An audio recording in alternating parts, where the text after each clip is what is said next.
Dans le prochain épisode de Demain nous appartient, tandis que Lizzie et Camille se réconcilient, Chloé et Alex sont à la recherche d'une nounou. George accepte quant à lui de vivre avec Vanessa. Attention, les paragraphes qui suivent contiennent des spoilers sur l'épisode de Demain nous appartient diffusé demain soir sur TF1. Si vous ne voulez rien savoir, ne lisez pas ce qui suit. Mardi 14 décembre dans Demain Lizzie et Camille se réconcilient après sa tentative de suicide. Lizzie a été transportée à l'hôpital. Si elle est désormais hors de danger, l'adolescente refuse toutefois de parler. La psychologue explique alors à Audrey que ce genre de geste est complexe et qu'il va lui falloir du temps pour en parler. Elle demande ensuite à parler seul à seul avec elle. En parallèle, Aurore prévient le procureur Perrault que Sonia vient de partir en préventive. Ce dernier espère alors que le juge ne fera preuve d'aucune clémence et qu'il prendra une décision exemplaire. Mais tout n'est pas terminé pour autant puisqu'Aurore aimerait arrêter les haters les plus actifs des deux jeunes femmes sur les réseaux sociaux afin qu'ils soient condamnés pour harcèlement ainsi que pour incitation au suicide. Comme il est techniquement délicat de remonter jusqu'à la source sur le net, le procureur Perrault lui souhaite bon courage. Plus tard, Jack, Jordan, Léo et Audrey attendent patiemment que Lizzie ait fini sa séance avec Anna. Au plus mal, Audrey s'en veut terriblement de ne pas avoir su déceler la détresse de sa fille. Pour Jordan, rien n'est de sa faute et le plus important c'est que Lizzie aille mieux avec ses proches pour l'entourer. Camille est quant à elle encore sous choc.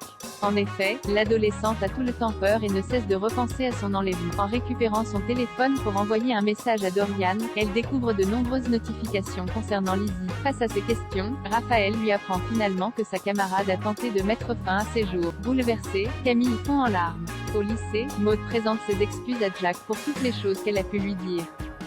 Malheureusement, le fils Roussel lui en veut terriblement et la tient en partie pour responsable de ce qui est arrivé à Lizzie. La jeune femme a beau tenter de lui expliquer que ses mots ont dépassé sa pensée, Jack s'en moque. Non loin de là, Roxane n'est pas parvenue à identifier les personnes se cachant derrière les profils les plus agressifs malgré tous les commentaires haineux qu'elle a passés en revue. Cependant, elle n'a absolument pas l'intention de baisser les bras. À l'hôpital, Camille se rend au chevet de Lizzie et lui présente ses excuses les plus sincères pour tout le mal qu'elle lui a fait. Lorsque Lizzie l'interroge sur son problème avec les gros, Camille avoue qu'elle a peur de grossir et de voir sa vie s'effondrer. Comme elle complexe avec son corps, Camille a été jalouse de la beauté de sa camarade mais également du fait qu'elle se sente bien dans sa peau. Après avoir déclaré qu'elle devait désormais arrêter de se prendre la tête, Lizzie l'enlace chaleureusement. Pendant ce temps, Maël se moque ouvertement de la famille Roussel auprès de Nathan. Selon lui, Lizzie est une baleine et Jack un oui-oui qui traîne derrière sa sœur comme un chaton. En les entendant parler, le sang de Jack ne fait qu'un tour et il s'en prend violemment à son camarade. Tandis que Maël continue de le provoquer, Jack rétorque en le giflant devant tout le monde dans la cour du lycée. Malheureusement, quelqu'un a filmé la bagarre et l'a fait circuler sur les réseaux sociaux. Sur celle-ci, on peut lire « Jack Roussel se bat comme un PD, normal s'en est. » Chloé et Alex sont à la recherche d'une nounou. À la recherche d'un nounou pour Céleste, Chloé a reçu une dizaine de candidatures parmi lesquelles deux profils se sont démarqués, celui d'Andrea et celui de Pénélope. Dans la mesure où elle ne sait pas comment les départager, Alex se propose d'assister aux entretiens d'embauche. Pénélope est la première candidate à se présenter chez les Delcourt et le courant passe si bien que Céleste semble l'avoir adopté. Alex aimerait donc engager Pénélope sur le champ mais Chloé préfère quant à elle rencontrer Andrea avant de prendre une décision. George accepte de vivre avec Vanessa convaincu que Vanessa a monté la tête de son fils pour le pousser à déménager. Mona sollicite l'aide de Victoire pour montrer à George la vraie nature de la chef. Tandis que Victoire estime que c'est déjà trop tard car George est sous son emprise, Mona veut absolument trouver un moyen de le libérer.